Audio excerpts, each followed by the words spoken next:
Mga kasolarista, no? So, doon sa mga gusto maging first time solarista, ito po ay panoorin niyo pong video na to para mas matutunan natin kung ano yung first step ninyo para maging first time solarista kayo, solar. So, ang title ng vlog natin for today is yung first time solarista. So, bibigyan ko kayo ng tip paano kayo maging first time solarista, no? Kasi matagal na ang solar industry sa Pilipinas, no? Pero dun sa mga gustong maging first-time solarista, ito na po yung pagkakataon ninyo para matutunan ninyo ito. So panoorin natin ito, no? So first off, no, tingnan natin yung ano ba yung solar PV market sa Pilipinas, no? So ngayon gumawa ako ng triangle, no, para mahati natin sa tatlo yung components ng solar PV market sa Pilipinas. So ito po yung yung triangle na sinasabi ko, no. Sa una, yung pinakababa, no, nandito yung mga katulad natin, no. Yung mga installers, yung mga retailers, DIYers, enthusiasts, no. So dito tayo magpo-focus sa ngayon. Tapos meron naman yung pangalawa, yung tinatawag nating suppliers, yung mga distributors, no. Ito yung mga consultants, etc. So, makikita natin doon sa triangle, no, kung magkano ba yung puhunan na pwede nating ipunin or utangin, no, para makapag-start tayo bilang isang solarista. Ayan. So, ito po yung mga kapital na ginagamit para mapasimula natin yung journey natin sa solar. So, kung first time solarista nga, syempre, dito ka muna sa pinakababa, no? So, kahit puhunan mo piso lang o wala kang puhunan, pwede ka naman magsimula sa mga gamit, no, na pwede nating makita sa paligid, no. Yung pwede natin masimulan, no. O pwede naman din mga iba na hihiram ng gamit, no. Gusto nila magsimula bilang isang solarista, pwede po 'yun, no? So, dito, kung meron ka namang puhunan na pwede panimula, no, bilang isang installer, or retailer, DIYer, o enthusiast, pwede ka rito sa baba magsimula. Ngayon, kung gusto mong medyo, nasa mid-range ka, no, or big time na, pwede ka na maging supplier, distributor, or consultant, at least, no? So, ako, at the same time, consultant na rin ako. So, ako'y nasa industriya na for quite some time, no? So, nagsimula ako 2012. On the sidelines, nag-aaral, nagbabasa-basa, no, et cetera, et cetera. So, ito yung naging puhunan ko actually para sa aking journey sa solar. Yan. So, hanggang sa naging consultant na rin ako, bukod sa pagiging installer, pagiging retailer, DIYer, tsaka enthusiast, no? Tayo bilang isang engineer na rin, nagko-consultant na rin tayo. So dito na tayo sa range na to, pero wala pa tayo doon sa level ng supplier at distributor sa ngayon, no? Pero pwede naman kung magkaroon ka na ng puhunan, God's willing, magkaroon tayo ng pagkakataon.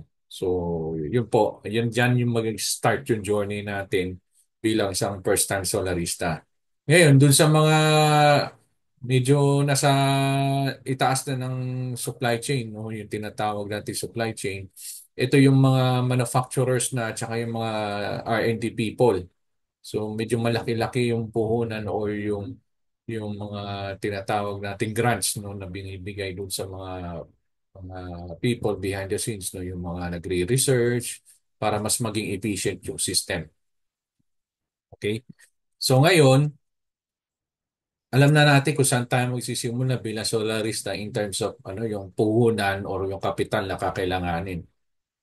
Ngayon, being a solarista for the first time, no, marami tayong ma-achieve in the long run, no? So, una nga, yung tinatawag nating sense of fulfillment, yan. May financial independence, di naman 100%, no? Pero somehow, na-achieve pa rin natin yon, yung financial independence. Yung professional career advancement, nako, yan ang masarap sa pakiramdam, no, bilang isang solarista. Na-achieve natin din yung ganong sense of fulfillment na to, no, yung uh, magkaroon tayo ng career advancement sa solar.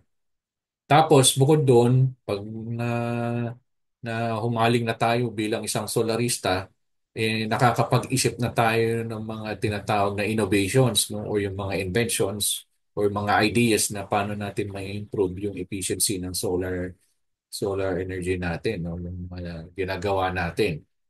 Marami ako nakikita niyan na yung mga nagbablog, no, na papakita sila ng paano nila i-improve pa ng gusto yung kanilang ginawang setup. And lastly, no, ang importante dito is yung matulungan natin yung ating Mother Earth na maghilomagin. So, yun naman po talaga ang objective natin. So, yun yung being a solarista for the first time, ito yung mga ma-achieve natin. No? Ngayon, bibigyan ko kayo ng tip bilang isang solarista, first time solarista. No? Pag mag start kayo ng journey ninyo bilang isang solarista, ito yung mga tips natin. Una-una, alamin ninyo yung merkado ninyo. Okay? So, pagdating sa solar PV industry, maraming pwedeng pasukan. Marami din mga niche market na pwede rin i-explore, no? So, yun ang alamin natin. Okay? Pangalawa, attend tayo ng mga free seminars o webinars, no? So maraming mga free seminars or webinars na kinoconduct ngayon sa market, especially ngayon sa amin, no? Pwede na kayong mag-attend ngayon ng free webinar. So ino-offer na po namin 'yan. So this May, no, this month of May, meron po tayong free webinar. Ang tentative schedule natin is May 24. So, abangan na apply po kayo at mag-register po kayo para doon sa pre-webinar natin.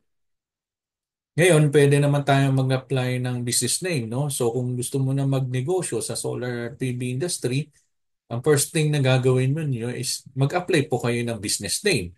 Okay? So, mag-apply po kayo para mas kayo malaki yung pagkakataon ninyo na magkaroon kayo ng business opportunities sa solar. Yan. So, isa rin sa mga magandang tip is yung set up your own e-commerce site, no? Or di kaya sa mga social media.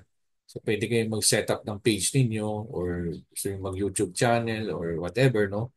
Pwedeng magandang idea yon para bilang isang first-time solarista, meron kayong online presence na tinatawag.